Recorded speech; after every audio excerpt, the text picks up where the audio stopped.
देखो आज की इस वीडियो में डिस्कस करने वाले हम लोग एएमयू के इंजीनियरिंग एक स्टूडेंट है वो आए हुए हैं आपके सीनियर लास्ट ईयर के स्टूडेंट हैं। ये आपको गाइड करेंगे किस तरह से इन्होंने प्रिपरेशन किया था और एंट्रेंस एग्जाम में किस तरह से आप प्रिपरेशन कर सकते हैं, क्या कट हो जाता है, क्या इनका एक्सपीरियंस रहा है एएमयू में, वो आपके साथ शेयर करने वाले हैं। क्योंकि आपका बहुत ज़्यादा डाउट्स वगैरह होता है कि किस तरह से प्रिपरेशन करें, क्या उसका कट ऑफ जाता है और किस तरह से सीटें वगैरह होती है, हॉस्टल किस तरह से होता है। तो ये भाई हॉस्टल में भी रहते हैं तो ये अच्छे से आपको सारी चीज़ें बताएंगे।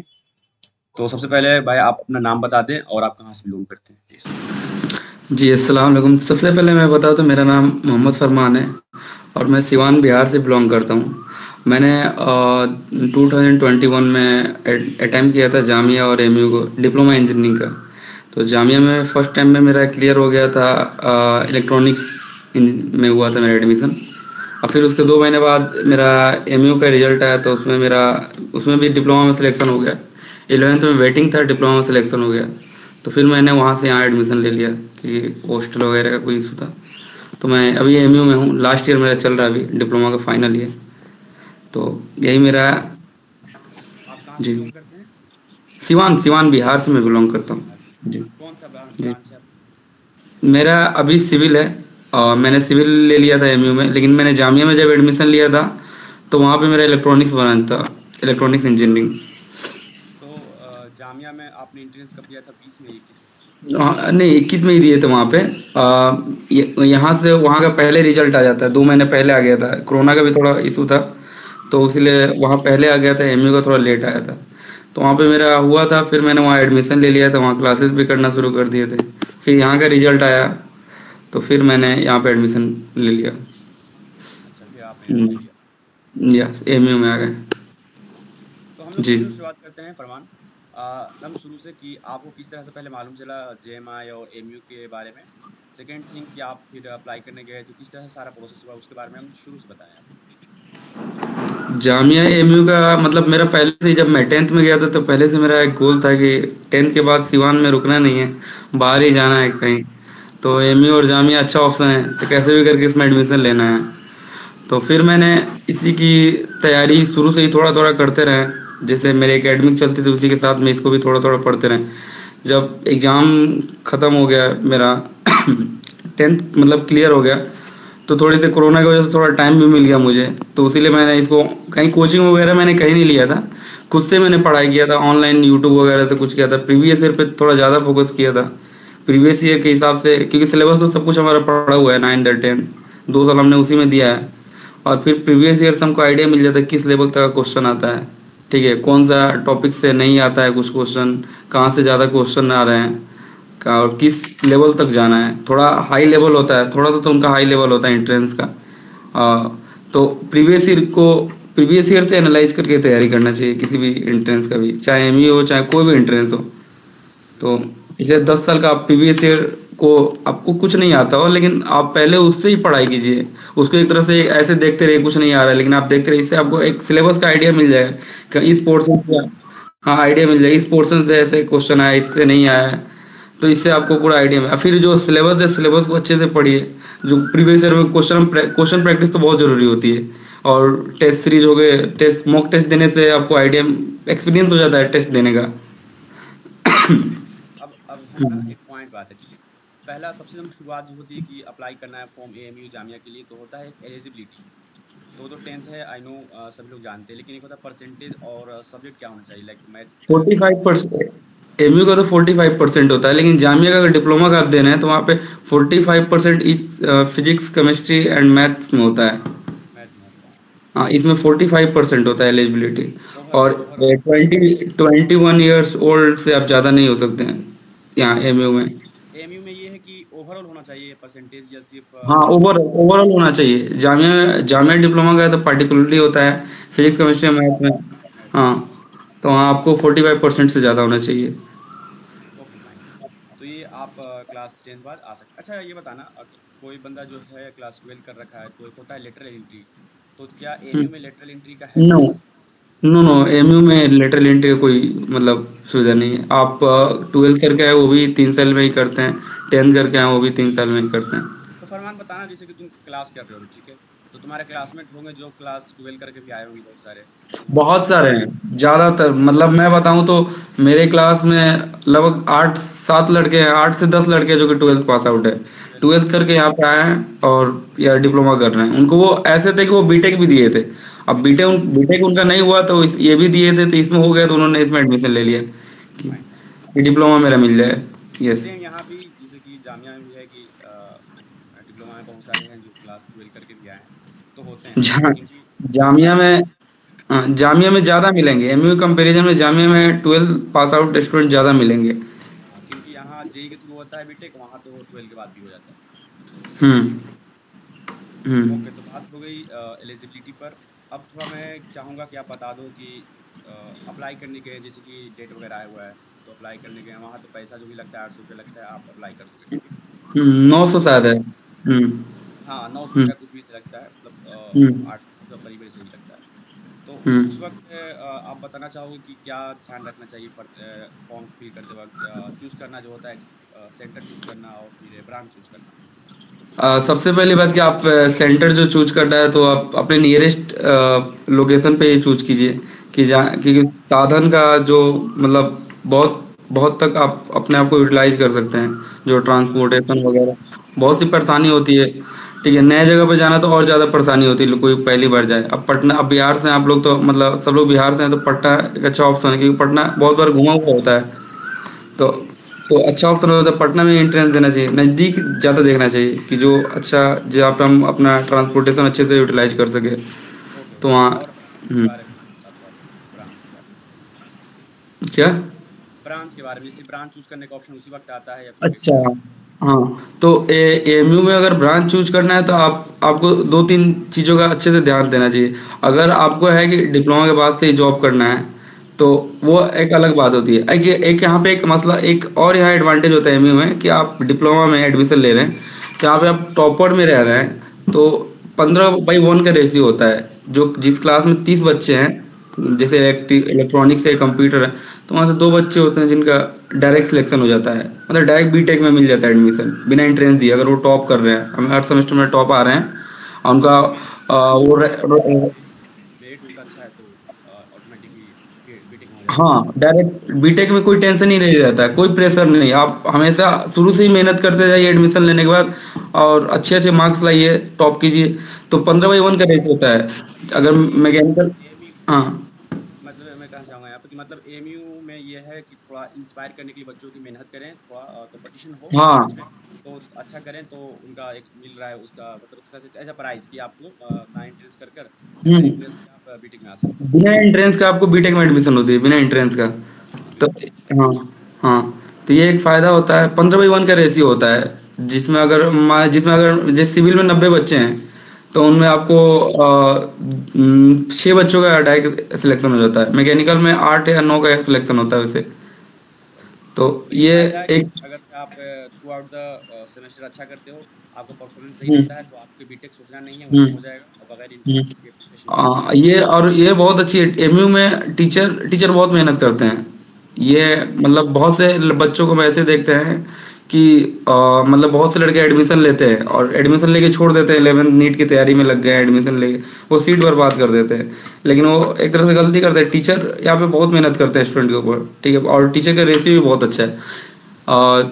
15/1 का रेशियो है डिप्लोमा इंजीनियरिंग में टीचर, मतलब 50 स्टूडेंट पे 1 टीचर है, एक मतलब स्टूडेंट और टीचर के रेशियो निकाले ओके तो। ओके। हम्म। तो ये तो बात हो गई कि एग्ज़ाम सेंटर आपके मल्टीपल हैं, जहाँ भी आपका नियरेस्ट है वहाँ पर आप डाल दीजिए, ठीक है? और जो जी। आपका पसंदीदा ब्रांच है उसको आप चूज़ कर सकते हैं। एक जी। और जी। भी मसला यहाँ पे होता है, बहुत सारे लोग कन्फ्यूज़ भी होते हैं और कि एक एक एक मैं आपको बात बता दूं, यहाँ पे अगर आप डिप्लोमा के बाद बी करना चाहते हैं, क्योंकि आप कितने लोग होते हैं कि डिप्लोमा करते हैं तो उनको उतना टाइम, क्योंकि डिप्लोमा अपने आप में एक मतलब उसका वास्ट सिलेबस है, हाँ, तो बिल्कुल। 11th का पीसीएम वो पढ़ नहीं पाते हैं, मतलब 11 12 का बीटेक की तैयारी नहीं कर पाते। नहीं कर तो पाते। वहाँ पे 3 ब्रांच है, 3 जो कोर ब्रांचेज हैं, जो मैकेनिकल है, सिविल और इलेक्ट्रिकल है, तो वो उसमें आप बी का एंट्रेंस दे सकते हैं, जो कि बी का एंट्रेंस होता है डिप्लोमा के सिलेबस पे, तो वहाँ पे 50-50 सीट होता है। तो ये 3 जो ब्रांचेज हैं, सिविल, मैकेनिकल, इलेक्ट्रिकल, इनके पास थोड़ा सा एडवांटेज होता है कि मान लो आप बीटेक के लायक नहीं बन रहे तो आप बी में एडमिशन ले सकते हैं। एमयू का इंटर्नशिप बना रहता है और एमयू के हॉस्टल में बने रहेंगे। और आपका एक इंजीनियरिंग का डिग्री बी बीटेक दोनों सेम है, कोई डिफरेंस नहीं है। ठीक है, सब कुछ डिपेंड करता है आपके नॉलेज पे। जैसे कि आप बता रहे हो बीई के लिए, तो लाइक मैं 2 कंडीशन रखता हूँ यहाँ पे, ठीक है? पहला जो हम्म बंदा जामिया से किया डिप्लोमा, ठीक है? हम्म हम्म पहला एक डिप्लोमा किया एएमयू से, एएमयू से हम्म जामिया से। अब दोनों अप्लाई कर रहा है लाइक बी के लिए, एएमयू के लिए। तो क्या एएमयू के जो इंटरनल का फ़ायदा तो मिलेगा ही, हम्म और जो जामिया वाले हैं उन्हें एक्सटर्नल मिले, तो दोनों में क्या कंपटीशन लेवल है कि इनको मतलब किसको कंपटीशन लेवल ये है कि एमयू वाले बच्चों को एडवांटेज दो चीज़ मिलती है। एक तो उनको बी जो जामिया के डिप्लोमा वाले बच्चे एंट्रेंस देंगे एमयू बी का, तो उनको हॉस्टल नहीं मिलेगा, रेदर वो सिलेक्शन ले लेते हैं। ठीक है, लेकिन एमयू के बच्चे होते हैं जो कि बी क्रैक करते हैं, तो उनको जिस हॉस्टल में उसी हॉस्टल में बने रहते हैं। ठीक है, तो ये पहली बात हॉस्टल का ये सीन होता है। और दूसरी बात कट ऑफ का इनका 7 से 8 नंबर कम जाता है जामिया वालों का, मतलब उनका ज़्यादा जाता है कट ऑफ, उनका हाई जाता है जामिया, मतलब एक्सटर्नल का कट ऑफ जाता है 8 से 9, 10 10 नंबर का भी डिफरेंस। अब 10 नंबर अच्छा बहुत मायने रखता है। ये बताना चाहोगे कुछ सीट रिजर्व भी है क्या? जैसे कि एएमयू का जो इंटरनल है डिप्लोमा वाले उनका एकदम रिजर्व है, कितना उनका रहेगा? एक दस 50% रिजर्व होता है, बीटेक में भी 50% रिजर्व इंटरनल के लिए, और बी में भी 50% रिजर्व है इंटरनल के लिए। एक्सटर्नल के लिए एक्सटर्नल 50% अलग है, और 50% इंटरनल वालों के लिए रिजर्व रहता है। Okay okay. रिजर्वेशन पहले से 50%, और हम्म आपको अगर इंटरनल आप हैं तो फ़ायदा है। एक्सटर्नल है, यानी कि जामिया से जा रहे हो या कहीं से आप आ रहे हो हम्म बी में, तो उस कंडीशन में आपको हम्म थोड़ा ज़्यादा मेहनत करना पड़ेगा, हम्म। अच्छा लाना पड़ेगा रिज़ल्ट। और सब भी यहाँ पे रिजर्वेशन है एमयू में, जैसे कि आपको सीए कोटा है, चाइल्ड ऑफ एलुमनाई। ठीक है, और एक चिल्ड्रन ऑफ एम्प्लॉय का भी कोटा है, एनसीसी का भी कोटा होता है, और ओबीसी बीसी कैटेगरी का भी कोटा होता है।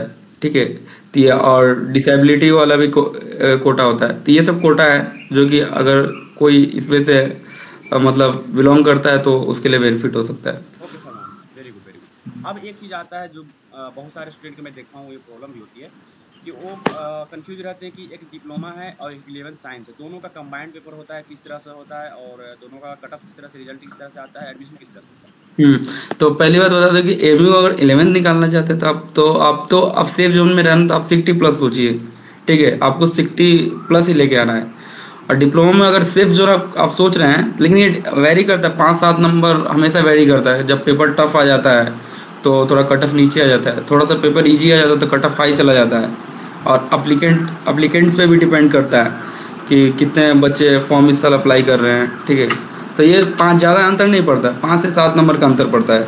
कभी 5 नंबर, कभी जनरली 2-3 नंबर का ही अंतर पड़ता है, ठीक है? हर साल का, उसी आस-पास में कट ऑफ आता है। मतलब जैसे तो कि हुआ कि एंट्रेंस एग्ज़ाम जो है दोनों का एक साथ होगा, दोनों स्टूडेंट एक साथ बैठेंगे। हुँ। अगर से जो स्टूडेंट है सिर्फ अप्लाई किए हैं 11th के लिए, तो उनका रिजल्ट सिर्फ 11th के लिए आएगा, और जो सिर्फ डिप्लोमा के लिए किए हैं डिप्लोमा के लिए आएगा, जो दोनों के लिए है दोनों में रिजल्ट आएगा, ऐसा है? हाँ, हाँ, हाँ, दोनों का आएगा, दोनों में आएगा उनका। अब हाँ, दोनों में। अब वो होता है कि जैसे जैसे मैं बता दूँ, जैसे मैंने अप्लाई किया था, ठीक है? तो मेरा उसमें वेटिंग आया था कभी करीब 150 के आसपास, ठीक है? इसमें 11th साइंस में, और मेरा इसमें सिलेक्शन था, क्या बोलते हैं, डिप्लोमा में। आपने तो 2 बार अप्लाई किया? 2 बार अप्लाई नहीं, किए? मेरा बोथ था, मतलब मेरा बोथ था, ठीक है? ठीक है, ठीक है। हाँ, और मैं डिप्लोमा यहाँ की पे वेटिंग वेटिंग एक मिनट, और मैं हाँ जी, डिप्लोमा की वेटिंग। हाँ जी, बताइए। मैं यहाँ पे एक पॉइंट जानना चाहता हूँ, क्लियर कर दो आप। जैसे कि दोनों के लिए अप्लाई करते हैं, तो क्या अलग-अलग पेमेंट करना पड़ता है कि सिर्फ एक पेमेंट में हो जाता है अप्लाई? हमारे टाइम में तो एक ही टाइम पे हुआ था, मतलब एक बार में हमने जो अप्लाई बोथ का भरा था, ठीक है? तो एक ही पेमेंट हुआ था। बस अब 800 इस रुपए साल दोनों फ्री हो गया? दोनों का हुआ था। उस टाइम मेरे टाइम में 650 थी, 650 रुपए थी। इस बार 800 इस है? बार हाँ, इस बार 800 है। Okay, okay. जी। अब देखो फरमान, मैं आता हूँ इस पर। 11th और डिप्लोमा का कंबाइंड पेपर होता है, बच्चे देते हैं नोटिस एग्ज़ाम, दोनों का रिजल्ट आता है साथ में। जो किए हैं 11th के तो 11th का आएगा, जो दोनों के दिए हैं दोनों का आएगा, जो डिप्लोमा के दिए हैं डिप्लोमा का आएगा, फाइन। दोनों में उनका कट ऑफ आएगा, सही बोल रहे हैं, यस। अब बात आती है कि बताओ आपकी सिलेबस क्या है, कैसे मतलब 11th का पढ़े हैं, 12 का पढ़े हैं, 9th का पढ़े हैं, 10th का पढ़े हैं, क्या पढ़े हैं? तो पहली बात है कि जो हमारा सिलेबस है एमयू का, और एमयू 11 साइंस और डिप्लोमा दोनों का सेम सिलेबस है, और ये दोनों 9th और 10th दोनों से आता है। जो 50 नंबर होता है साइंस से आता है, जो कि पीसीबी, फिजिक्स, केमिस्ट्री और बायोलॉजी हो गया 50 नंबर। 30 नंबर का मैथ से आता है, और 20 नंबर का होता है इंडो इस्लामिक एंड जीके। ठीक है, तो आपको ज़्यादा मेंटेन रखना है तो ये 80 नंबर जो है हमारा मैथ और साइंस जो हो रहा है 9-10 का दोनों, इसमें अब अच्छा से कर ले रहे हैं, तो आप समझिए 60 के आसपास नंबर लाया तो आपका 11th में सिलेक्शन हो जा रहा है। और 45 से थोड़ा सा 45 के आसपास या 46-47 के आसपास ला रहे तो आपका डिप्लोमा कंफर्म है। ठीक है, कंप्यूटर साइंस का आसपास में थोड़ा ज़्यादा कट ऑफ जाती है, ऐसे 48 के आसपास आती है। ठीक है। तो ये बात हुई सिलेबस की, अब आते हैं एग्जाम पैटर्न। जैसा कि आपने बताया कि 50% फ्रॉम योर साइंस। साइंस में आपका होगा हम्म। पीसीबी, यानी कि physics chemistry biology, right. Hmm. 30% from your math, then after hmm. जो वो जीके एंड बीस इंडो इस्लामिक। 20 नंबर का जीके एंड इंडो इस्लामिक। अब जीके इंडो इस्लामिक क्या बात है, तो जीके तो आप समझिए बहुत वास्ट है, उसको आप नहीं हाँ छुए तो ज़्यादा। इंडो इस्लामिक थोड़ा बहुत पढ़ लें, क्योंकि इंडो इस्लामिक थोड़ा डिफाइन होता है, लेकिन इसकी भी सिलेबस थोड़ी ज़्यादा है, बहुत वास्ट टाइप की है। ठीक है, तो आप मैं बताऊँ ज़्यादा आपको फोकस करना है तो 80 नंबर का जो है ना, 80 नंबर आप अच्छे से फोकस करना है, क्योंकि जितना टाइम इसमें फोकस करेंगे उतना आप 80 नंबर में फोकस करेंगे तो उसकी बहुत चांस है, क्योंकि सब आपका पढ़ा हुआ है। और दूसरी बात कि वो एक तरह से आपको पूरा डिफाइन रहता है कि हाँ ये हमारा टॉपिक्स इतना स्ट्रॉन्ग कर लिया, उसका हर जगह सुविधा अवेलेबल हो जाएगी। Let me clear. यहाँ पे मैं क्लियर कर देता हूँ आपका सिलेबस से रिलेटेड। सिलेबस आपका 9-10 जाएगा, ठीक है। 9 से क्या पढ़ना है आपको? पढ़ना है साइंस। साइंस में क्या पढ़ना है? फिजिक्स केमिस्ट्री में और बायोलॉजी पढ़ना है, ठीक है। फिर मैथ पढ़ना है आपको। तो अगर से मैथ और फिजिक्स साइंस आप कर लेते हो, मैथ और साइंस कर लेते हो, तो आपका जो मेजर पोर्शन है कवर हो जाएगा। सेकेंड थिंग कि जो बात करें, जो अदर पोर्शन है, लाइक दो बच गया आपका, एक है इंडो इस्लामिक और जीके। वो आपका बहुत ज़्यादा वास्ट सिलेबस होता है, क्योंकि उसका डिफाइन नहीं है कि कहाँ से पूछ सकता है। जीके में कुछ बहुत ज़्यादा हाई भी आ सकता है, करंट अफेयर डाल सकते हैं, या मे भी कुछ आज नेशनल सिंबल आ गया, गणगौर जी आ गया, ऐसा हो सकता है मे भी। तो आपको ज़्यादा फोकस करना है साइंस एंड मैथ पर, सो दैट ये आपका अच्छा प्रिपरेशन। आपने पढ़ भी रखा होता है 9th और 10th में, इस वजह से। तो एग्जाम पैटर्न की हम्म। बात हो गई और सिलेबस की बात हो गई। अब बात कर लेते हैं कि चीफ और ब्रांच कितने हैं, बताना प्लीज। तो ब्रांच हम इसमें 5 ब्रांच हैं। और नहीं, इसमें टोटल छोटे छोटे जो ब्रांच है, जैसे कि हमारी जो मेन ब्रांच 5 ब्रांच है, जैसे कि हमारी कंप्यूटर साइंस, इलेक्ट्रॉनिक्स, इलेक्ट्रिकल और मैकेनिकल हो गया, और इलेक्ट्रिकल हो गया, और एक LFT leather and footwear technology का है, आर्किटेक्चर है, और इंटीरियर डिजाइनिंग है। ठीक है, तो इतने सारे हमारे ब्रांचेस हैं। ठीक है, बॉयज पॉलिटेक्निक में। फीमेल पॉलिटेक्निक में वो जो इलेक्ट्रॉनिक्स है, कंप्यूटर है, आईटी है, कम्युनिकेशन है, और एलएफटी है, इंटीरियर डिजाइनिंग है, और क्या बोलते हैं एक और आर्किटेक्चर है। ये वुमेन पॉलिटेक्निक में है। हाँ, तो मैं बता रहा था कि पॉलिटेक्निक की बात करें तो women's polytechnic and boys polytechnic अलग अलग है। ठीक है।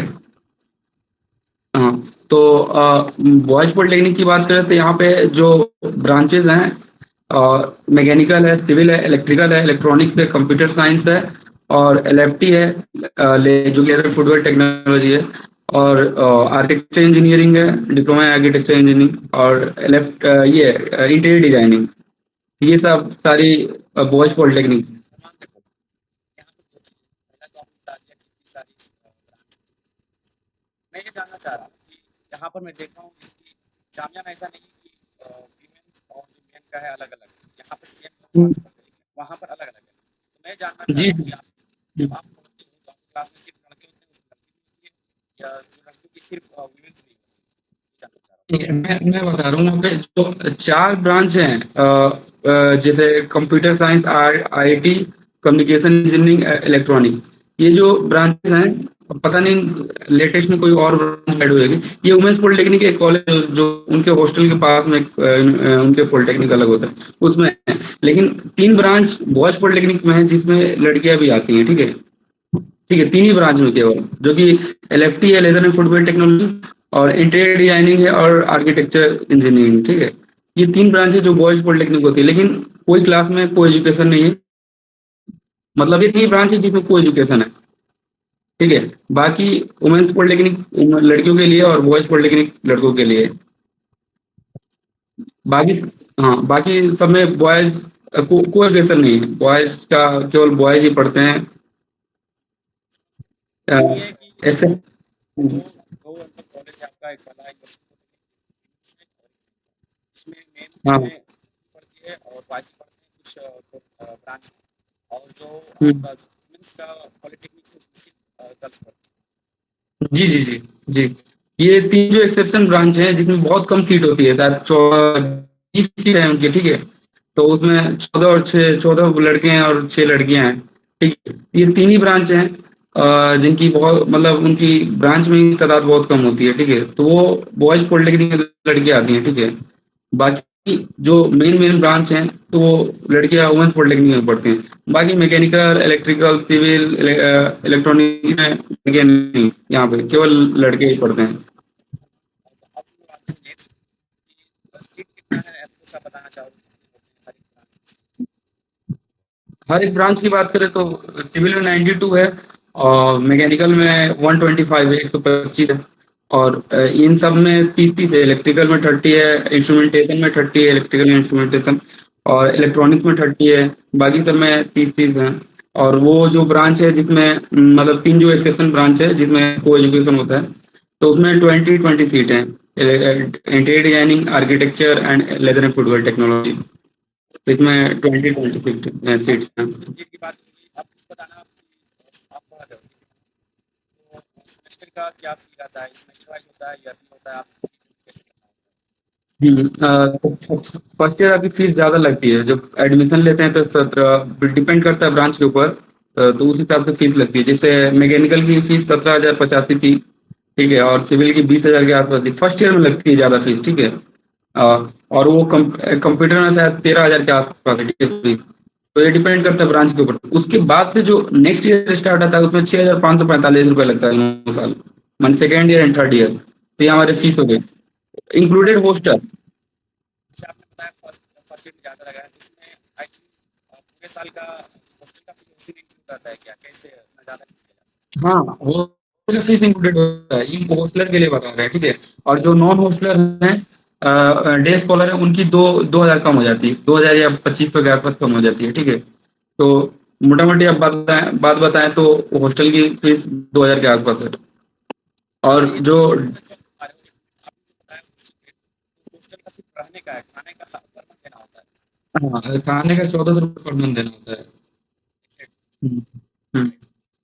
आप ठीक जहाँ पर है। हो ना, आई थिंक आपकी नेटवर्क सही नहीं है क्या, बहुत ज़्यादा दिक्कत जी जी, मेरी नेटवर्क सही नहीं है, इसके लिए मैं है। अच्छा, मेरी नेट आवाज़ मेरी साफ नहीं आ रही क्या? बात ये क्लियर है, ठीक है, फाइन फाइन, आगे बढ़ते हैं हम लोग, ठीक है? जी। आप बताना प्लीज़ कि लेटर एंट्री होती है कि नहीं डिप्लोमा में, मतलब सेकंड ईयर में डायरेक्ट एडमिशन ले सकते हैं जो 12 करके आए हैं क्या? नहीं, लेटरल एंट्री नहीं है डिप्लोमा में। अच्छा, लेटरल अब हम एंट्री लोग की ठीक जी। है, अब एंट्रेंस नहीं एग्जाम में, है।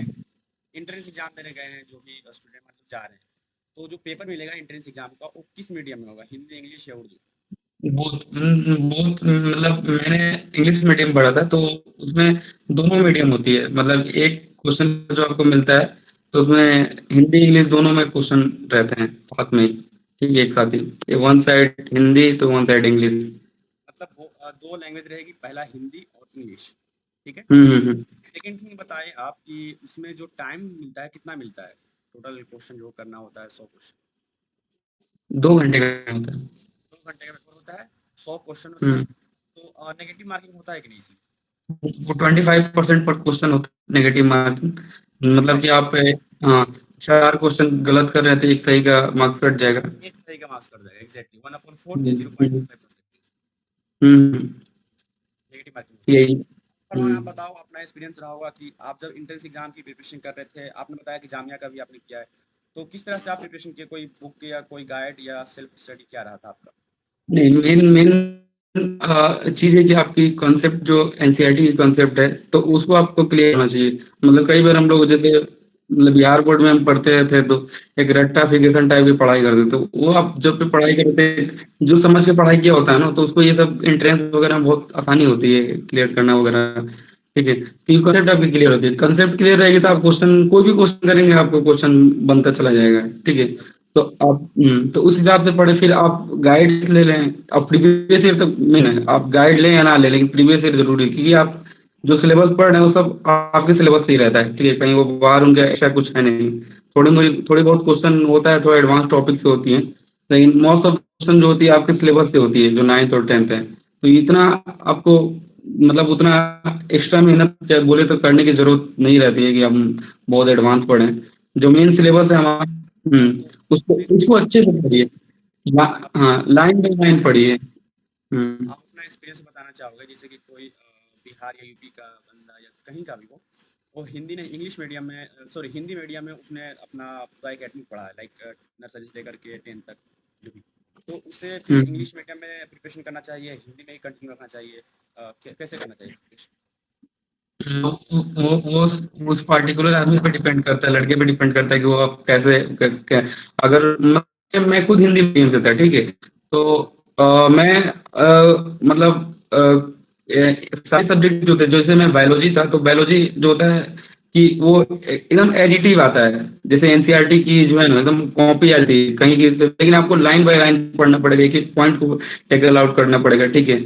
बुक को को जितना ज्यादा हो सके उतना बुक रीडिंग, ठीक है, एक एक पॉइंट को उसमें क्योंकि सारा उसी में से उठ के चला जाता है। तो मैंने जो बायोलॉजी की पढ़ाई की थी, मैंने बायोलॉजी की में जो पढ़ा था वो कहीं से नहीं किया था, ठीक है, केवल अपना जो हिंदी मीडियम पढ़े थे, फिजिक्स वगैरह जो भी थे केवल मैंने क्वेश्चन प्रैक्टिस के लिए थोड़ा यूट्यूब वगैरह इंग्लिश वगैरह थोड़ा देखा था, लेकिन बाकी सब मैंने हिंदी में ही पढ़ा था, ठीक है। तो वो उनकी उस मतलब पर्टिकुलर आदमी पे डिपेंड करता है वो किस में प्रिपरेशन करना चाहता है, क्योंकि दोनों सेम ही क्वेश्चन आते हैं, कोई इंग्लिश हिंदी का कोई मसला नहीं रहता। मैं मैं जहाँ तक समझ पाया, सलाम कहना ये है कि आप हिंदी से हो इंग्लिश मीडियम से हो, इट्स अप टू यू कि आप किस में कंफर्टेबल हो। हिंदी में हो तो हिंदी में क्वेश्चन कर सकते हैं, हिंदी मीडियम में क्वेश्चन आता है।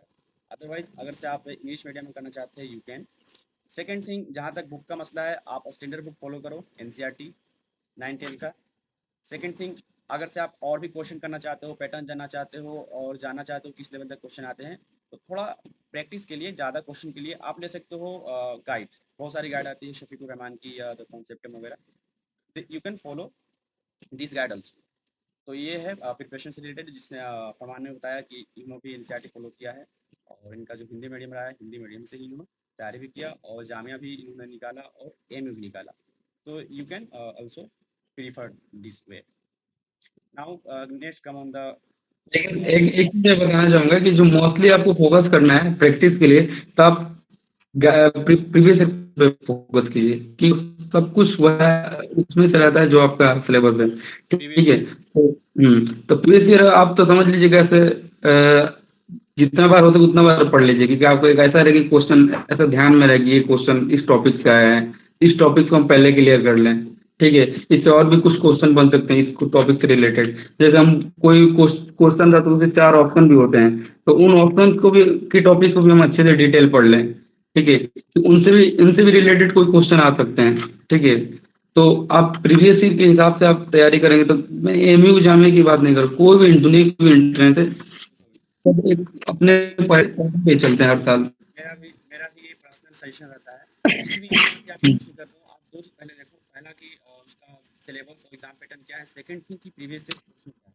प्रीवियस ईयर जितना भी आप करोगे उतना आइडिया मिलता है कि कहाँ से क्वेश्चन, किस लेवल के क्वेश्चन है, कितने क्वेश्चन आ रहे हैं, वो सारा जानकारी हमको मिलता है प्रीवियस ईयर से। जैसा कि फरमान का कहना है कि आप ही प्रीवियस ईयर को फॉलो करो, जितना हो सके उतना आप सोल्व करोगे, it will be very beneficial for you. लेकिन एक बात मैं और पॉइंट बताना चाहूँगा कि बहुत से लड़के होते हैं प्रीवियस ईयर का मतलब ये ऐसा समझ लेते हैं कि उसी से क्वेश्चन आ जाएगा या उसी के कि वो क्या करते हैं कि उसी प्रीवियस ईयर को रटने लगते हैं, ऐसा है। लेकिन मैं आपको बात बताऊँ कि आप प्रीवियस को यूज कीजिए as a clear concept clear के तौर पे, ठीक है, कि हम प्रीवियस ईयर में बता रहे हैं कि इस टॉपिक से रिलेटेड हम अपने कॉन्सेप्ट को क्लियर कर लें कि उससे भी और से क्वेश्चन 10 20 25 क्वेश्चन और भी बन जाए। 11 का 55 प्लस ही जाता है, लेकिन आप 60 पर मार्क्स ला रहे हैं तो आप सेफ जोन में, और डिप्लोमा का आप 45 प्लस मान लीजिए, ठीक है। तो एडमिशन लेना था 45 प्लस, अगर आपको अच्छी ब्रांच चाहिए कंप्यूटर साइंस तो आप 52 प्लस रखिए, और सेफ जोन है, कंप्यूटर चाहिए तो 52 प्लस रखिए। मतलब ये कि 100 में से आप 50 प्लस लाते हो तो सेफ हो जाता है आपका। डिप्लोमा में 60 के आसपास ला रहे तो आप 11th में एडमिशन ले सकते हैं, ठीक है। 11th में तो ले सकते हैं। 11th के लिए आप सेफ जोन है, ठीक है। और और 45 प्लस ला रहे हैं तो डिप्लोमा में सेफ जोन है। अगर आपको क्या बोलते हैं कि कंप्यूटर साइंस ब्रांच चाहिए तो 52 प्लस का मार्क्स आप कीजिए। डिप्लोमा के लिए। हाँ, थोड़ी सी 5 से 10 नंबर, 5 से नहीं, 5 से 4 नंबर का थोड़ा ऊपर नीचे होता है, ठीक है। इससे ज़्यादा नहीं होता है, 5 से 6 नंबर का ही ऊपर नीचे होता है साल मतलब बार ये है साल। कि कट ऑफ ये होता है 100 में से आप लाते हो तकरीबन 40 से 45 तो आपका डिप्लोमा में हो जाएगा। सीएस चाहते हो थोड़ा उसमें 5 नंबर और ऐड कर सकते हैं। और हाईएस्ट जो कट हम्म, ऑफ जाता है वो 11th क्लास का जाता है साइंस। डिप्लोमा के लिए 45 प्लस ही रखिए, ठीक है। 45 प्लस। हम्म। ये तो कट ऑफ की बात होगी। अब फरमान आप अभी हॉस्टल में हो, राइट? जी जी। तो एमयू का क्या होता है हॉस्टल का, किस तरह से अप्लाई होता है? क्या एडमिशन के वक्त ही करना पड़ता है सारा चीज़, और किस तरह से होती है उसके बारे में आप थोड़ा डिटेल से बता दीजिए। देखिए, हॉस्टल के जब फॉर्म अप्लाई करते हैं तो उसमें साथ ही में हमारा हॉस्टल रहता है कि रिकमेंडेशन यस तो कर देते हैं, ठीक है। तो आपको हॉस्टल ऑटोमेटिकली आपका हॉल अलॉट हो जाता है, आरएम हॉल जनरली डिप्लोमा वालों के अलॉट होता है। और जो 11th साइंस है तो उसके लिए वो सीनियर ये अल्लामा इकबाल अलॉट होता है। तो उसमें भी एक क्राइटेरिया है कि आपकी 450 रैंक के अंदर में आपकी मतलब रैंक है, 450 के अंदर रैंक है, तभी आपको अल्लामा इकबाल हॉल अलॉट होगा, ठीक है। तो बाकियों को हॉस्टल नहीं मिलता है 11th में भी, लेकिन डिप्लोमा में जनरली सबको मिल जाता है हॉस्टल। और रोज मसूद हॉल मिलता है डिप्लोमा में। तो यही है। और एक जी। Yes please please. हाँ, तो डिप्लोमा वालों को आरएम हॉल अलॉट हो जाता है। और लड़कियों की बात करें तो उनको सरोजिनी नायडू हॉल होता है डिप्लोमा में जो एडमिशन लेती हैं। और 11th में एडमिशन जो लेती हैं लड़कियां उनको अब्दुल्ला हॉल अलॉट होता है। तो कहने का ये है कि आप जब एडमिशन फॉर्म फिल करते हो ऑनलाइन उस वक्त आप हॉस्टल लेना चाह रहे हैं नहीं, वहाँ पे टिक कर लेना। उसके बाद अगर से आपका अच्छा रैंक आता है एंट्रेंस एग्जाम में, उसके बेसिस पर आपको दिया जाएगा हॉस्टल, राइट? जी। ओके। अब बताना हॉस्टल, जैसे कि आप आपने अप्लाई किया, हॉस्टल में टिक कर दिया, आपका एंट्रेंस एग्जाम निकल गया, आपका अच्छा रैंक भी आ गया, आपको हॉस्टल मिल भी गया। तो शुरुआत में कितना पैसा लगेगा हॉस्टल के लिए, और पूरा एडमिशन वगैरह मिला उला के कितना लगेगा? आपका आप जब एडमिशन जब काउंसलिंग होता है तो आप जब ब्रांच सेलेक्ट करते हो उसके बाद से जब आप एडमिशन करते हैं तो आप उसी टाइम फीस ऐड कर देते हैं, जो कि कॉलेज की फीस प्लस आप हॉस्टल रेकमेंड किए हैं तो दोनों इंक्लूडेड आ जाती है। जैसे कि मैकेनिकल है तो 1750 17,085 रुपये हो गए हैं, सिविल की थोड़े और ज़्यादा हैं। और और सब वैसे आपकी उसी में इंक्लूडेड आ जाती है, ठीक है। उसके बाद से आपको कोई परेशानी नहीं होती है। फिर यहाँ पे आने के बाद आपको यहाँ पे अपनी काउंसलिंग करनी होती है यहाँ पे, ठीक है, ऑफलाइन में, ठीक है। वहाँ पे हॉल से तो उसके बाद से आपको धीरे-धीरे जो जैसे जिसका फ़ाइल जैसा है वैसे उनको हॉस्टल मिलता जाता है, रूम अलॉट होता रहता है। तो थोड़ी-सी 1 सेमेस्टर तक आपको परेशानी हो सकती है, ठीक है, हॉल और रूम मिलने में, ठीक है। जनरली वैसे सबको मिल जाती है। काउंसलिंग को होता है कि जैसे हम कौन-सी ब्रांच ले रहे हैं, ठीक है? तो उस हिसाब से कि हमारी जो सिलेक्शन हो गई, वेटिंग में आ गया चाहे मेरी सिलेक्शन हो गई, तो काउंसलिंग इसलिए करना होता है ताकि हम इंश्योर कर सकें कि हम एडमिशन ले रहे हैं, ठीक है? कि हम अपना अपना ब्रांच सेलेक्ट कर लें कि हमको कौन-सा किसको पहले प्रेफ़रेंस रखना है। जैसे किसी को कंप्यूटर चाहिए तो कंप्यूटर टॉप पे रखेगा, इलेक्ट्रॉनिक्स के बाद चाहिए तो दूसरा प्रेफ़रेंस इलेक्ट्रॉनिक्स को देगा। ऐसे 5, 6, 7 ब्रांच हैं, तो उनको ऐसे प्रेफ़रेंस में रखेगा। तो जिस हिसाब से उसका मतलब वो प्रेफ़रेंस डालेगा, उस हिसाब से उसके मार्क्स के हिसाब से उसको ब्रांच मिल जाएगी, ठीक है? तो यही काउंसलिंग होता है कि आप इंश्योर करें कि आप एडमिशन ले रहे हैं, क्योंकि बहुत से लोगों का सिलेक्शन होता है और वो एडमिशन लेते नहीं है। तो काउंसलिंग का मतलब ये होता है कि आप इंश्योर। जैसे कि काउंसलिंग के लिए क्या होता है, मतलब रिजल्ट आने के बाद होता है काउंसलिंग, किस तरह से? देखिए, आपकी आपकी जो सिलेक्शन होगी, आपकी लिस्ट में नाम रोल नंबर आ गए, ठीक है। तो उसके बाद से एक काउंसलिंग डेट आती है, तो उसमें आपको मतलब काउंसलिंग करना होता है कि आपको कौन सी ब्रांच चाहिए, ठीक है। और उसके बाद फी पे फिर उसके बाद से फी पेमेंट हो जाता है। हाँ, ऑनलाइन होता है, हमारा तो ऑनलाइन हुआ था सब कुछ। पहले के टाइम में ऑफलाइन होती थी, यहाँ पे आके करना पड़ता था, लेकिन अब तो ऑनलाइन सारा हो रहा है।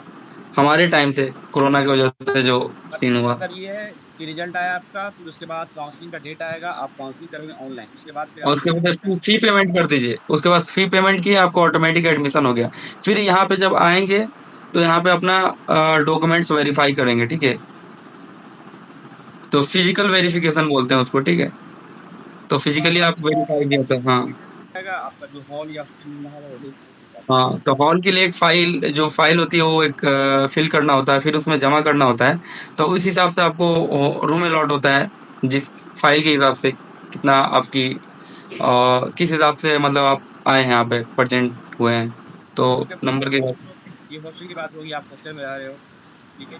तो क्या फैसिलिटी है, क्या डिनर, लंच, ब्रेकफ़ास्ट और उसके अलावा हुँ। क्या-क्या सुविधा है? हाँ, तो मैं बता दूँ कि हॉस्टल में खेलने की सब कुछ सुविधा है। क्रिकेट की यहाँ पे वो पिच भी है, बहुत से लड़के खेलते हैं, टेबल टेनिस वगैरह, कैरम और टेबल टेनिस, सब कुछ खेलने की बहुत कुछ है, ग्राउंड पे सब है।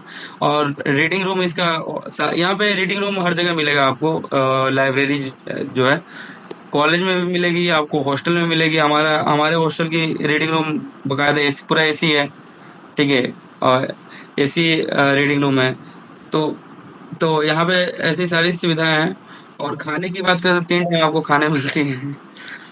एक टाइम आपको चिकन रहेगा, एक टाइम आपका चिकन, मतलब सॉरी बोले, नॉन वेज रहेगा। क्वालिटी नहीं कैसी है? नहीं, क्वालिटी क्वालिटी बहुत अच्छी होती है। कुछ गड़बड़ होता है तो हम लोग कंप्लेन कर देते हैं, मुंशी वगैरह जो उनको कंप्लेन, प्रोवोस्ट को कंप्लेन कर देते हैं कि दाल पतली बनी या गोश्त में नमक कम है, कुछ भी हो तो कंप्लेन तुरंत कर देते हैं।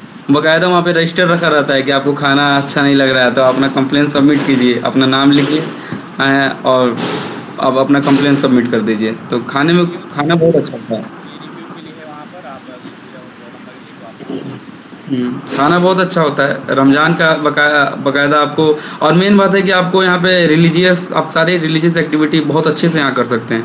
कि मस्जिद, हर हॉल में मस्जिद है, हमारे हाँ, हॉस्टल ये में मस्जिद है। ओके, हाँ। ओके, मतलब ये है कि अलीगढ़ मुस्लिम यूनिवर्सिटी इस्लामिक है, तो वहाँ पर थोड़ा मिलता है आपको ये सारी बातें। अब मैं हम्म। चाहूँगा आप बताना चाहोगे थोड़ा इसके बारे में, अदर फैसिलिटीज़ जैसे कि एनसीसी, एनएसएस और फेस्ट वगैरह का क्या आपको एक्सपीरियंस रहा है? जी जी, प्लीज़। एनसीसी होता है, एनसीसी होती है, फिर एनएसएस, फिर फेस्ट वगैरह होता है, क्लब्स है, सोसाइटीज़ है, इसमें बहुत सारी होती है आपकी। हाँ, तो फेस्ट वगैरह तो बहुत होते हैं, इसका तो मतलब मतलब बता नहीं सकते, क्योंकि यहाँ पे एक कैनेडी ऑडिटोरियम है।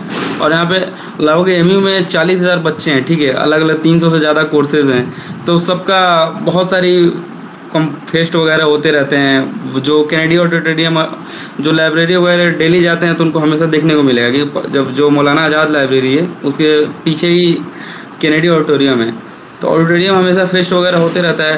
प्लस हर साल हॉल के भी फेस्ट होते हैं, पॉलीटेक्निक के भी फेस्ट होते हैं, ठीक है। और सर सैयद डे का अलग फेस्ट है जो कि पूरा यूनिवर्सिटी एक साथ सेलिब्रेट करता है। तो ये सब है। और बात करें फेस्ट का तो यहाँ पे हर चीज़ की हर चीज़ का सुविधा है आपको। मतलब आप सिंगिंग की तरफ हैं, प्लेइंग में अगर हाँ अच्छे हैं, क्योंकि यहाँ पे अब जनरली देखते हैं कि यहाँ खेलने वाले बहुत कम बच्चे होते हैं। जैसे हम अगर अपने गांव की तरफ देखते हैं कि बहुत अच्छे से खेलने के शौकीन लड़के हैं, तो यहाँ पे मोटिवेट किया जाता है कि बच्चों की आप खेलें, आप हाँ, पार्टिसिपेट करें हर साल सबका। क्या बोल सकते हो कि स्पोर्ट का भी अच्छा वहाँ पर है कि अगर बहुत आप अच्छा है। स्पोर्ट में अच्छे हो किसी भी स्पोर्ट में, तो यहाँ से आप खेल हुँ, सकते हो। हुँ, ट्रायल वगैरह सब। हुँ, ओके, हाँ, क्या जैसे जैसे मेरा एक रूममेट है, तो वो एक बास्केटबॉल का कैप्टन है। तो बकायदा मेरे रूम के सामने एक बोर्ड लग गई है, captain basketball, this room is board लगी है कैप्टन बास। तो हर चीज़ का है, बहुत सारे खेल हैं, ठीक है। और टेबल टेनिस है, और क्रिकेट है, बास्केटबॉल है, बहुत सारे, मतलब बहुत सारी है। हर हॉल का इंटर हॉल गेम स्पोर्ट होता है, ठीक है। ओके, सो हुँ। अब आते हैं हम लोग नेक्स्ट कि तो अदर फैसिलिटीज़ है। अच्छा, आप बताना चाहोगे आपको कुछ ऐसा एक्सपीरियंस रहा है? एनएसएस नाम सुने हैं आप? एनसीसी कुछ ऐसा होता है? एनसीसी एनसीसी होता है जो लड़के ज्वाइन करते हैं तो उनका, लेकिन मैं एनसीसी वगैरह ज्वाइन नहीं किया हूँ तो मुझे इसके बारे में कम आइडिया। लेकिन यहाँ बहुत से मेरे क्लासमेट, बहुत से लड़के मतलब एनसीसी में ज्वाइन किए हैं। उनका अलग कोटा भी मिलता है, अगर फर्दर एडमिशन लेना चाहें तो उनका अलग कोटा भी मिलता है। ओके फरमान, तो अब मैं आ रहा हूँ आपकी थोड़ा एक बहुत ही अच्छा टॉपिक है जो बच्चे परेशान रहते हैं, पूछते रहते हैं हमेशा। वो है प्लेसमेंट। प्लेसमेंट का क्या उधर सीन है, मतलब कि कितना होता है, किस ब्रांच का होता है, कितना पैकेज आता है और कौन कौन सी कंपनियां आती हैं, क्या आपका हम्म। रहा है? हुँ, तो जनरली मैं बताना चाहूँ कि एमयू में ज़्यादातर लड़के जो आते हैं, तो वो जनरली हायर स्टडी के लिए ही मोटिवेट रहते हैं, ठीक है? प्लेसमेंट वगैरह पे ज़्यादा वो फ़ोकस नहीं करते हैं। कुछ ब्रांचेज़ के लड़के हैं जो कि वो करते हैं। जैसे लास्ट ईयर का मैं बात बताऊँ तो मैकेनिकल के बहुत से लड़कों ने अप्लाई किया था, बाहर की कंपनी थी कोई इसको, तो उनकी प्लेसमेंट हुई थी मैकेनिकल की कितना 70,000 मंथली, ठीक है? उसपे वो दुबई गए थे, ठीक है?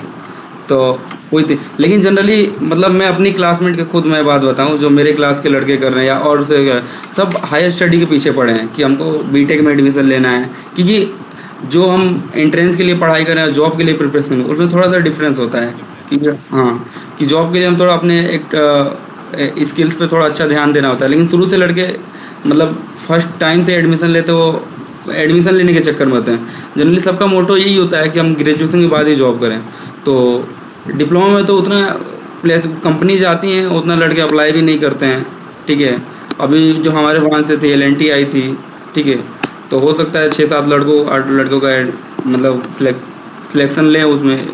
हाँ। मतलब मैं जहाँ तक हुँ। समझ पाता हूँ ये प्लेसमेंट के लिए अपॉर्चुनिटी है, मतलब कंपनियाँ आती हैं, अगर से बंदे इंटरेस्टेड हैं तो अप्लाई करेंगे, ले सकते हैं। लेकिन अभी फ़िलहाल क्या है कि जो आते हैं वहाँ ख़ासकर हायर एजुकेशन की तरफ देख रहे हैं, तो इस वजह से अप्लाई नहीं करते हैं। तो कि जनरली लड़के यहाँ एडमिशन इसलिए लेते हैं कि हमको इंटर्नशिप मिल रहा है तो हमारी थोड़ी आगे पढ़ाई हो जाएगी, एटलीस्ट ग्रेजुएशन सारे पेरेंट्स भी मोटिवेट करते हैं कि ग्रेजुएशन के बाद ही कहीं जॉब वगैरह करें, ठीक है? जैसे कि किसी का होता है कि नहीं फाइनेंशियल सही नहीं है, मैंने डिप्लोमा किया उसके बाद मुझे अभी जॉब भी करना है। बहुत से लड़कों का अभी प्लेसमेंट सेल में तो मैं तो अपने ग्रुप में देखता रहता हूँ कि बहुत से लड़कों का कहीं कहीं तो हो ही रहा है, ठीक है? हाँ, क्योंकि वो कहीं कहीं अप्लाई कर रहे हैं, ठीक है? वो आती है कुछ तो ग्रुप वगैरह होती है प्लेसमेंट सेल की, उसमें लिंक सेंड कर देते हैं, टीचर गाइड कर देते हैं कि यहाँ पे ये ये कंपनी आनी है, ये चीज़ का प्रिपरेशन आप कर लें। तो जनरली ज़्यादा लड़के मतलब हाई हाई एजुकेशन के लिए मोटिवेट रहते हैं। Next I would like to ask you some question, some personal question. BTech BTech में बहुत अच्छी-अच्छी प्लेसमेंट होती है, ठीक है? बीटेक या बीई के बाद अच्छे-अच्छे ई पे लड़के जाते हैं, ठीक है? तो मतलब बीटेक का और भी अच्छा ऑप्शन है हुँ, प्लेसमेंट के लिए। हुँ, हुँ। ठीक है, अब मैं आपसे कुछ क्वेश्चन पूछ रहा हूँ। ठीक है, पहला कि आपने चूज़ किया है सिविल इंजीनियरिंग, ठीक है? सिविल इंजीनियरिंग आपने चूज़ करने का पीछे रीज़न क्या था? सेकंड थिंग कि आपने पढ़ा तो उसका क्या एक्सपीरियंस रहा? देखिए सिविल इंजीनियरिंग मेरे चूज़ करने का रीज़न ये था कि मतलब यहाँ पे इसमें गवर्नमेंट जॉब और प्लस प्राइवेट जॉब दोनों में हम अपने आप को मतलब जा सकते हैं, ठीक है? तो इसी हिसाब से मैंने इसको चूज़ किया कि यहाँ पे मैं गवर्नमेंट में भी अपने आप को सिक्योर कर सकता हूँ।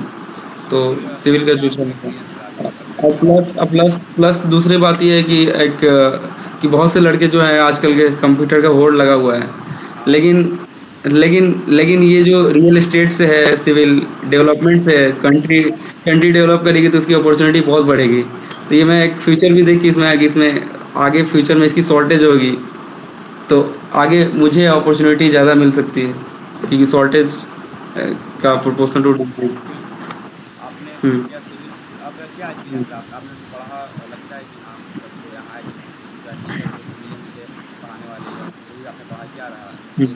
इंजीनियरिंग में? टीचर की मैं बात बताऊँ तो मतलब मैं अपने ये साल से बताऊँ तो बहुत से लड़के हैं कि छोड़ दिए हैं कि सिविल है चाहिए। कुछ लड़के ऐसे हैं कि दोबारा एंट्रेंस देके 11th में एडमिशन लिए हैं, ठीक है? तो ये है कि टीचर मेहनत अच्छा करते हैं, ठीक है? स्टूडेंट भी पढ़ते हैं, डिपेंड करता है, कुछ-कुछ स्टूडेंट उतना ध्यान भी नहीं देते हैं, तो सबके ऊपर डिपेंड लेकिन टीचर बहुत बहुत हाँ, ठीक जो भी अपना हाँ, ठीक। 100% देते हैं, पढ़ाते हैं। बंदा पढ़ने हुँ, वाला हुँ। क्यों रहेगा? लेकिन ये बात है कि आप जिस हिसाब से वहाँ पढ़े हैं, वहाँ और यहाँ में थोड़ा डिफ़रेंस आ जाती है। वहाँ पे होता है कि हम मतलब एक तरह से हम अपने बुक को पढ़ रहे हैं सिलेबस का, तो यहाँ पे थोड़ा-सा डिफ़रेंस आ जाता है, ठीक है? यहाँ पे थोड़ा लेक्चर वाइज़ होता है, टीचर नोट्स देते हैं उसको तो यहाँ थोड़ा आपको थोड़ा-सा शुरू में आपको परेशानी होगी, प्रैक्टिकल टाइप का ज़्यादा यहाँ ये होता है, लैब वगैरह ज़्यादा किया जाता है, ठीक है?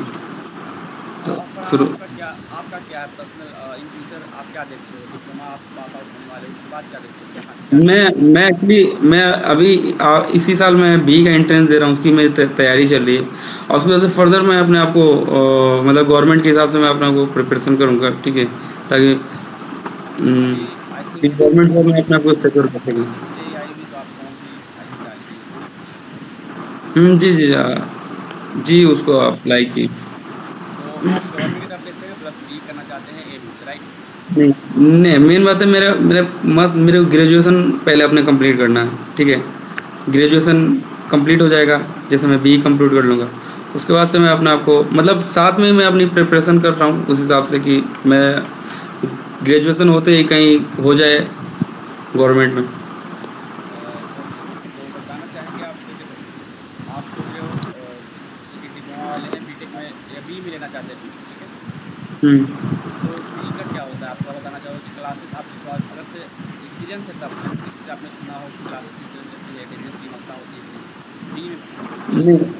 नहीं, देखिए क्लासेस जो करनी होती है ना, और 75% की अटेंडेंस होनी चाहिए, ठीक है, टीचर मतलब ऊपर से मतलब यूनिवर्सिटी से प्रेशर रहता है कि हर स्टूडेंट का 75% अटेंडेंस पूरा होना चाहिए, क्योंकि जो अगर क्लास नहीं करेंगे तो पढ़ाई क्या करेंगे। बहुत से लड़के होते हैं कि जो क्लास नहीं करते हैं उनके ऊपर अब तो बहुत ज़्यादा सख्ती हो रही है, पर ठीक है। आप ये बताओ, कोई बंदा अगर से हम्म। जॉब कर रहा है, जॉब के साथ सोच रहा है कि मैं बी कर लूँ जेएमआई हाँ, से, आराम से, क्योंकि बी की जो सीन है वो शाम को क्लासेस होती हैं, ठीक है, तो अगर वो कोई दिन में जॉब कर रहा है, शाम को ये कर रहा है, तो आराम से कर सकता है। शाम को 5 से उसकी 10 बजे 10:30 तक उसकी क्लासेस चलती हैं बी की, ठीक है, और बीटेक जो होता है दिन में चलता है पूरा, तो तो वही है। ओके। सो आई होप कि जितने भी पॉइंट्स हमने डिस्कस कर लिया है इनसे, तो अब मैं देखना चाहूँगा अभी जो प्रेजेंट है फिलहाल स्टूडेंट यहाँ पर कैफ। शिवान आप बताओ, आपके पास कुछ क्वेश्चन है या कैफ आप बताओ, अगर पूछना हो तो फरहान से आप पूछ लीजिए। फरमान भाई, इसमें वेटिंग कितने क्लियर हो जाता है? वेटिंग की बात करें तो देखिए जनरली मैं आपको बताऊं तो जो मोस्टली लड़के फॉर्म भरते हैं तो दोनों फॉर्म भरते हैं। अब शायद लग रहा है कि इस साल से पैटर्न चेंज हुआ है, या पता नहीं, आप नहीं बताएंगे, आप फॉर्म फिल किए हैं। डिप्लोमा और साइंस का दोनों एक साथ भरते हैं, तो जो लड़का इसमें भी सिलेक्शन लेता है, 11th में भी जो सिलेक्शन लेता है उसकी भी सिलेक्शन इसमें आती है, डिप्लोमा में आती है। तो इसीलिए आप 755 सीट है 11th में, ठीक है, तो 700 का इसमें भी सिलेक्शन आ जाता है, इसमें उनका वेटिंग आ जाता है, ठीक है। तो तो जनरली मैं वेटिंग की बात बताऊं तो आपकी 1000 तो वेटिंग क्लियर हो जाती है ऐसे ही, ठीक है। 300 गया, 350, 300 के आसपास यहाँ सीट है डिप्लोमा में, ठीक है, और 700 इलेवन साइंस, 755 इलेवन साइंस में बॉयज की। इस बार तो देखिए, 1000, 1200 के वेटिंग क्लियर हो जाती है। 800 तो आप इंश्योर कीजिए कि हो जाती है, 800 1000 तक। इस बार कैफ ही बता रहे थे जो भी आपसे क्वेश्चन पूछ रहे हैं कि डिप्लोमा 11 का अलग लगूगा, सेपरेट नोट में ही ऑप्शन था। तो इसमें इस बार अलग अलग हो रहा है, तो इस बार आपको ज़्यादा वेटिंग मत रखिए, समझे आप, मतलब 50 60 70 ही रखिए वेटिंग, या 100 तक मैक्सिमम रख सकते हैं, क्योंकि इस साल से पैटर्न चेंज हुआ है, तो इसमें कोई आइडिया किसी को नहीं हो सकता है, हाँ बिल्कुल ठीक है। बिल्कुल। हाँ, तो आप 100 के रैंक अंदर तक आप अपने आप को इंश्योर कीजिए, हाँ। Yes please go ahead. Rank भी कम जा सकती है ना इस बार? रैंक रैंक किसकी, इसकी इसकी रैंक तो डिप्लोमा अलग आएगी, इंजीनियरिंग। अगर अलग हो रहा है तो अलग रैंक आएगी ना, हाँ समझ रहे हैं ना, जी मतलब पहले जी। इंक्लूडेड होगा था, इंक्लूडेड उनका आता था पहले, तो इनकी रैंक ज़्यादा आते थे, क्योंकि इसमें भी उनकी रैंक आ जाती है, जो कि इसमें भी सिलेक्ट दोनों में रैंक आ जाते थे, जो अच्छे बच्चे हैं, मान लो कोई 70 नंबर लाया है, तो उसमें भी उसकी डिप्लोमा में 2 4 रैंक आ गई, और 11th साइंस में 50 60 रैंक आ गई, तो तो वो दोनों में उसकी रैंक आती थी। तो इस साल से शायद नहीं होगा, जैसे अलग अलग हो रहा है, तो इस साल से दोनों की अलग अलग सेपरेट रैंक आएगी। Okay. Any question, more any question? और फिर फॉर्म भी तो कम फिल होंगे इस बार, क्योंकि डिपेंड करता हाँ, है कैंडिडेट पे, रैंक का, कैंडिडेट और पेपर का लेवल पे डिपेंड करता है ना, दो चीज़ों पे। हाँ, ये आप सही बात बताएं, अगर इस साल से अलग अलग एंट्रेंस हो रहा है, इंक्लूडेड नहीं हो रहा है 11th और साइंस और डिप्लोमा की, तो आपकी कट ऑफ बहुत कम जाएगी, पहले कंपैरिजन में कम जाएगी, क्योंकि कितने बच्चे होते हैं जो 11th में मतलब 11th करना चाहते हैं, नहीं डिप्लोमा नहीं करना चाहते हैं, वो एमयू में आने के चक्कर में डिप्लोमा कर लेते हैं, ठीक है। तो इस साल वैसा अलग-अलग हो रहा है, तो इस साल जो जिसको डिप्लोमा करना है वही फ़ील करेंगे। कर रहा हूँ यहाँ पर। आवाज़ आ रही है मेरी? जी, जी। यहाँ पर ये है कि मुझे जहाँ तक लगता है कि 11th और डिप्लोमा का जो फॉर्म है अलग-अलग फिल हुआ है, लेकिन इसका एंट्रेंस एग्ज़ाम कंबाइंड ही पेपर होगा, एक ही साथ होगा। जी, जी।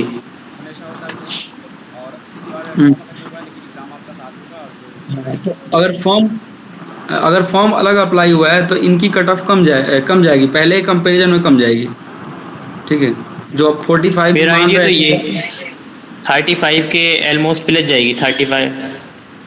हाँ, जो 45 हम बता रहे थे आपको, तो अगर अलग-अलग सब फॉर्म फिल अप कर रहे हैं, तो समझिए कि आप इसका ये, क्योंकि पीछे कि इनको अलग करने का रीज़न ये था ना कि पिछले साल ऐसे बहुत से लड़के थे कि डिप्लोमा में एडमिशन ले लिए हैं और अपना तैयारी कर रहे हैं नीट की। बस हॉस्टल मिल गई, हॉस्टल में रह रहे हैं, कॉलेज नहीं कर रहे हैं और नीट की तैयारी कर रहे हैं रूम पे। उनको डिप्लोमा करना ही नहीं था, लेकिन हॉस्टल की वजह से एडमिशन ले लिए हैं। तो इस साल इसीलिए फॉर्म अलग फिल किया, तो इसीलिए आपकी कट ऑफ कम जाएगी इस साल पहले कंपैरिजन डिप्लोमा की।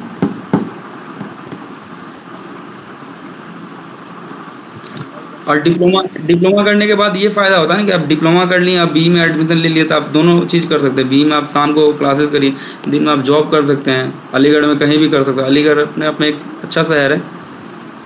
कितने लोग नोएडा-वोएडा भी करते हैं, कभी-कभी क्लासेस लेते हैं, ठीक है? एनी मोर अगर क्वेश्चन? हम अगर हम डिप्लोमा कर रहे हैं साथ में 11th-12th कर लें प्राइवेट, तो कैसा रहेगा मतलब अच्छा और रहता कहीं है। से? जी, जी, जी। बहुत ठीक है, बहुत से लोग करते हैं।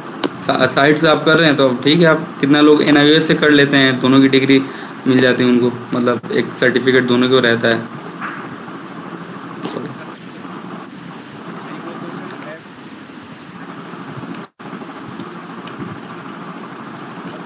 सुभान, आपका कोई सवाल है? हाँ, हाँ आप जी, सीट के बारे में पूछना था। जैसे जामिया में पर टेड में 72 सीट है, तो एएमयू में मतलब पर टेड में कितनी सीट होगी? अच्छा, पर ब्रांच की बात करें तो कितनी सीट हैं? तो यहाँ पे जामिया में हर ब्रांच की 72 सीट है, लेकिन हर ब्रांच की वैरी कर रहा है, ठीक है? ठीक है। जैसे मैकेनिकल की मैं बताऊँ तो उसमें 125 सीट हैं, सिविल की 92 सीट हैं, और 30 सीट बाकी की हैं। इलेक्ट्रिकल इंस्ट्रूमेंटेशन, इलेक्ट्रॉनिक्स में भी 30 है, इलेक्ट्रिकल में भी 30 है, और आर्किटेक्चर इंजीनियरिंग है उसमें 20 सीट है, तो उसमें 6 लड़कियों का सीट होता है, 14 लड़कों का होता है। और एक इंटीरियर डिज़ाइनिंग भी है एक, और एक लेदर एंड फुटवेयर टेक्नोलॉजी है। तो आप कोर ब्रांच पे ज़्यादा फोकस करें तो ज़्यादा बेहतर है, लेकिन पर आपकी चॉइस जो भी है, कोई कंप्यूटर हो, इलेक्ट्रॉनिक्स जो ब्रांच भी है। से रिलेटेड जो सुभान का क्वेश्चन था, आई होप कि आपको क्लियर हो गया हो। सो आप लोग के जितने भी क्वेश्चन था, आई थिंक कि आपका कंप्लीट हो चुका है। अब मैं 2 क्वेश्चन पूछूँगा फरमान से, related to JMI versus AMU. ठीक है, पहला क्वेश्चन कि आप बताना चाहोगे, अगर से कोई बंदा न्यू है, उसको नहीं मालूम कि एएमयू और जेएमआई क्या है, तो आप किसको प्रेफ़र करोगे, जेएमआई या एएमयू? हाँ, मैं तो ये बताना चाहूँगा कि आप अगर डिप्लोमा में एडमिशन ले रहे हैं तो आप पहले ये इंश्योर कीजिए कि आपको डिप्लोमा के बाद फर्दर स्टडी करना है या जॉब करना है। अगर जॉब के लिए आपको तैयार करना है तो मैं तो बोलूँगा कि आप जामिया में रहें तो बहुत अच्छा है, क्योंकि मैं खुद जामिया में भी एडमिशन ले लिया था और वहाँ पे मैं पढ़ाई भी कर रहा था वहाँ पे। लेकिन मुझे ये था कि मैं जामिया में डिप्लोमा कर लूँगा, फिर बीटेक कहाँ से करूँगा, ठीक है? बाहर फिर एमयू का तैयारी करना, वही इंटर्नलशिप नहीं मिलेगा, यहाँ हॉस्टल भी नहीं मिलता है, सबको तो हॉस्टल नहीं मिलता, बहुत कम ही को मिल पाता है, तो वहाँ पे खर्चा भी ज़्यादा रहता है। तो फाइनेंशियल भी एक चीज़ होती है, फाइनेंस भी देखना होता है। और दूसरी दूसरी है कि आपको इंश्योर करना है कि आपको जॉब करना है डिप्लोमा के बाद ही, तो आप जामिया में जाइए। अगर आपको फर्दर स्टडी करना है, ठीक है, डिप्लोमा के बाद आप बी करना चाहते हैं तो आप एमयू में आइए। एक्चुअली फरमान ने बहुत ही अच्छी बात बोली है, ये मुझे भी पसंद आई कि अगर से हायर एजुकेशन आपको करना है तो आप MU will be very good for you, क्योंकि वहाँ आपको फ़ायदा मिल रहा है ऑब्वियसली बी का, बीटेक का, हर चीज़ का। लेकिन जामिया आओगे आपको डिप्लोमा के बाद ना बी मिलेगा ना बीटेक मिलेगा, ये है बस, फ़र्क ये है। प्लस हॉस्टल की बहुत अच्छी सुविधा मिलती है यहाँ पे। और एक हाँ, और यहाँ पे और सब भी बहुत सी फैसिलिटी होती हैं जो कि मतलब जामिया में उतना नहीं मिल पाता है, ठीक है? मैं तो आपको नेक्स्ट आपके ऊपर डिपेंड करता है, नेक्स्ट क्वेश्चन है, मुझे बताना आपके ऊपर। चाहोगे, आपने दोनों जगह कैंपस देखा जेएमआई और एएमयू का, लोकेशन, कैंपस और जो इन्वायरमेंट आपको कौन सा अच्छा लगा? दोनों के कैंपस देखे तो जामिया का एक अलग ही माहौल है। वहाँ पे वहाँ पे एक एक्सपोजर ज़्यादा मिलती है स्टूडेंट को, ठीक है, जो कि एमयू में थोड़ा उतना एक्सपोजर नहीं, क्योंकि वो मेन बात है कि बड़ी शहर में है, तो वहाँ पे और बहुत चीज़ें, बहुत पास पास सब कुछ चीज़ें हैं वहाँ पे, मतलब कम एरियाज में सब कुछ है, ठीक है। और यहाँ पे है कि यहाँ पे पढ़ाई के लिए ठीक है यहाँ पे, लेकिन एक्सपोजर उतना यहाँ पे नहीं है, ठीक है, लेकिन और सब भी चीज़ें बहुत अच्छी फैसिलिटी है यहाँ पे, ठीक है। मतलब आपको यहाँ पे हर हॉस्टल में आपको हर कॉलेज में लाइब्रेरी मिल जाएगा आपको हर जगह, ठीक है। सारे हॉस्टल में आपको लाइब्रेरी है, ठीक है। मौलाना आज़ाद लाइब्रेरी यहाँ की बहुत बड़ी लाइब्रेरी है, ठीक है। सवाल तो ये क्वेश्चन जो थे जो मैंने तैयार किया था, जो प्रश्न से याद है बात स्टूडेंट की तरफ से, और जो यहाँ पर प्रेजेंट उनका है, मैंने कुछ नहीं कुछ किया है, आपने अच्छे से जवाब भी दिया सबको, और बहुत बहुत शुक्रिया आपका, आपने अपना कीमती वक्त दिया। एक्चुअली आप काम इतना कर रहे थे, मैंने आपको डिस्टर्ब किया, सॉरी। आई होप कि सभी का क्वेश्चन जो है डाउट्स क्लियर हो गया। Thank you so much once again for adding